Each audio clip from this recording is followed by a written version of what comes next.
हामीले भनेका छौँ।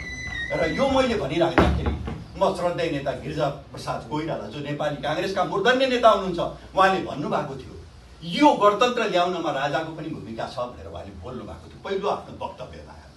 राजाबाट टेक ओभर भएको थियो र त्यो संसदलाई बिउताउने काम चाहिँ राजाको वक्तव्यले गरेको थियो। आज हामी जुन राजासँग सम्झौता गर्यौँ त्यो राजालाई निषेध गरिदिने अनि जनताले वैकल्पिक शक्ति भनेर चुनेर पठाएको छ। त्यो लोकप्रिय सभापति छ, केही चुकहरू भएका होला, तर यो राजनीतिमा आउनुभन्दा अगाडिका जुन चुक भएका छन्, जुन गलत कामहरू भएका छन्, तिनलाई इस्यु बनाइयो र उसलाई रोकिएको छ र अर्को नेता जन्मियो सडकबाट।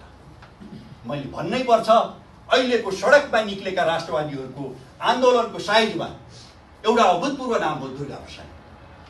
दुर्गा प्रसाईसँग हाम्रा धेरै विचारहरू मिल्दैनन् होला, तर दुर्गा प्रसाईजीलाई आज जुन ढङ्गले गिरफ्तार गरियो, जुन ढङ्गले चाहिँ दुर्गा प्रसाईजीलाई निषेध गर्न खोजिँदैछ त्यो चाहिँ नगर्दा हुन्छ। हामीले उदारतापूर्वक उदार मन लिनुपर्छ। यो आन्दोलन सफल बनाउन प्रधानमन्त्री हुनका लागि त थुप्रै मानकहरू छन्, थुप्रै मापदण्डहरू छन्। कोले दौरा सुरुवाल लाउनु भएको छ, कसको मस्तक बलियो छ, कसको भाग्य बलियो छ, त्यो व्यक्ति प्रधानमन्त्री हुन्छ र मुलुकको आन्दोलनलाई नेतृत्व गर्न सक्ने व्यक्ति र मुलुकलाई समेट्न सक्ने व्यक्ति र यो परिवर्तनलाई संस्थागत गर्न सक्ने व्यक्ति, एउटा देश हाँक्न सक्ने रोडम्याप भएको त्यो विद्वान व्यक्तित्व मात्रै अबको समयको प्रधानमन्त्री बन्न सक्छ। अब राजाले चाहेर वा कसैले चाहेर वा राप्रपाले चाहेर यो देशको प्रधानमन्त्री नेतृत्व अब आउन सक्दैन।